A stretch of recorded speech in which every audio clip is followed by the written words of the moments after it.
Opa, já está lá. Não está aparecendo na televisão aqui da frente.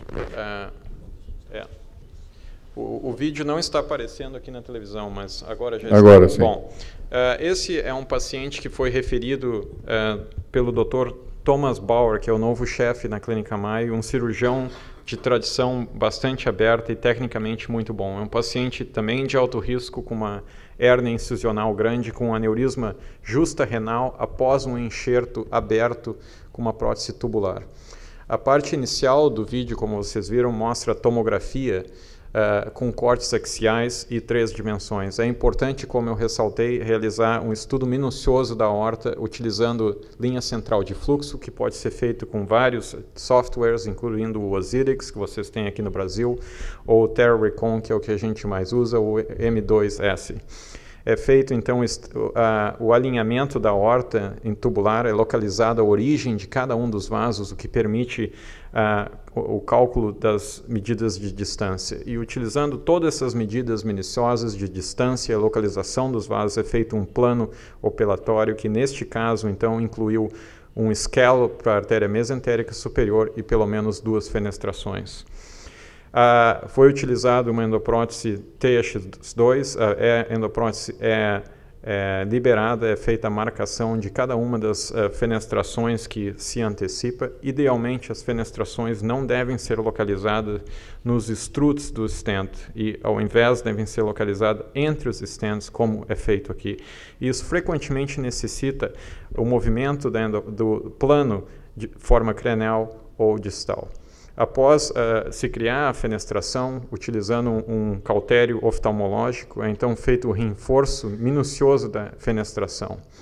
Vocês podem ver, esse paciente tinha 2 artérias renais. Inicialmente, o plano era fazer 2 fenestrações separadas para as artérias renais direitas, mas como elas se localizavam do colo e não do aneurisma, eu decidi fazer uma fenestração única. Também é colocado um fio que diminui o diâmetro da aorta. Esse fio é utilizado utilizando um dos 3 fios de nitinol que vem dentro da endoprótese. Esse fio é então localizado na parte posterior da endoprótese e se utilizam suturas de prolene 3,0 que são amarradas de forma a causar uma contenção temporária da endoprótese durante a colocação da endoprótese. Permite, por exemplo, a redução do diâmetro de uma endoprótese de 40 milímetros para aproximadamente 30 milímetros, ou seja, de 25% a 30% do diâmetro da endoprótese é reduzido com essa técnica. E aqui pode-se ver a fenestração única para artérias renais direitas.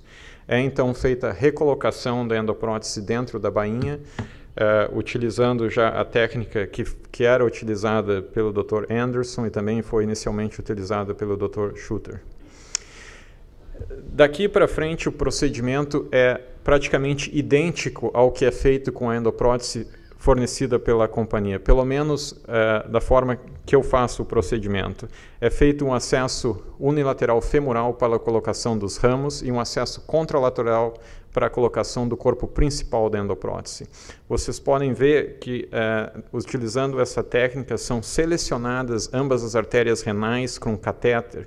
Isso permite que a endoprótese principal seja introduzida sem utilizar o uso de contraste, o que é importante nesses pacientes, porque frequentemente há necessidade do uso de contraste no final da cirurgia para tratar ou um endoleak, ou um kink, ou algum problema. Aqui mostra então a cateterização das artérias renais, evidentemente é confirmada a localização com utilização mínima de contraste. Então é colocada o corpo principal, que é orientado, liberado, de forma que as fenestrações se localizam perfeitamente em relação aos catéteres. E a seguir, vocês podem ver agora a parte do caso em que demonstra, né, a cateterização do corpo principal da endoprótese e das fenestrações. É importante também que se assegure o acesso a cada um desses vasos antes da liberação do fio de contenção. Como vocês podem ver aqui, a endoprótese ainda está com um diâmetro menor em relação à aorta.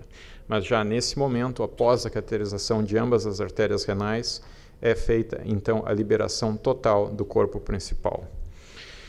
Voltando ao paciente, neste caso foi feita a liberação da endoprótese com colocação das fenestrações em relação ao corpo principal.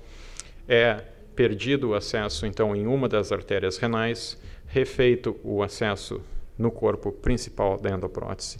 É preferível nesses casos utilizar catéteres simples, aqueles da preferência de vocês, catéter tipo cobra ou Campi ou vertebral, qualquer catéter simples, e não catéteres do tipo SOS ou VS, que frequentemente nós utilizamos para doença oclusiva.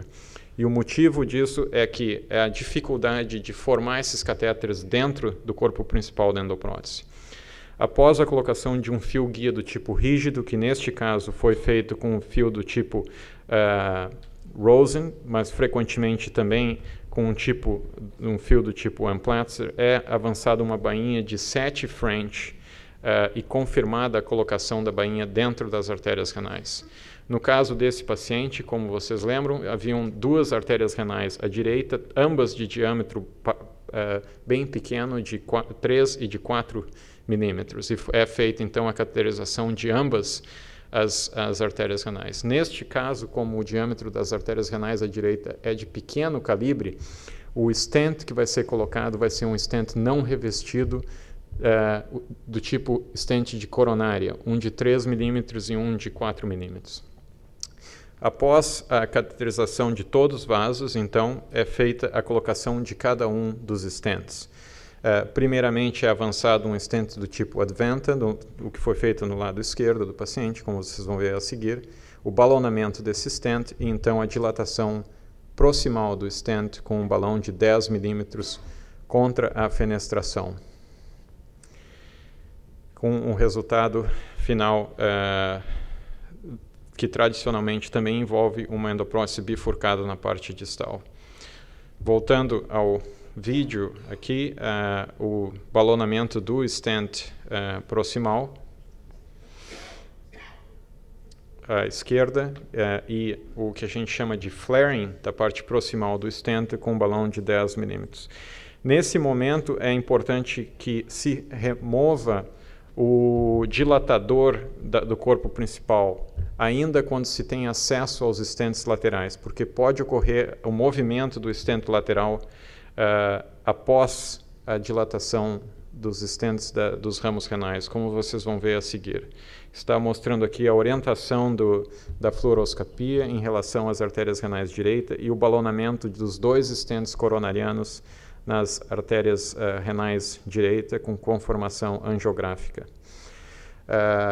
Notem-se que nesse momento, com todos os balões inflados, é feita então a remoção do cone do dilatador e a dilatação do colo.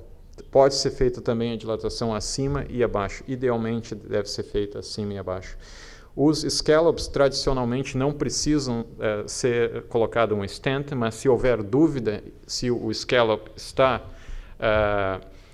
ocupando parte do ósseo, é melhor sempre colocar um stent. E agora a tomografia pós-operatória demonstrando boa a posição e exclusão do aneurisma justa renal.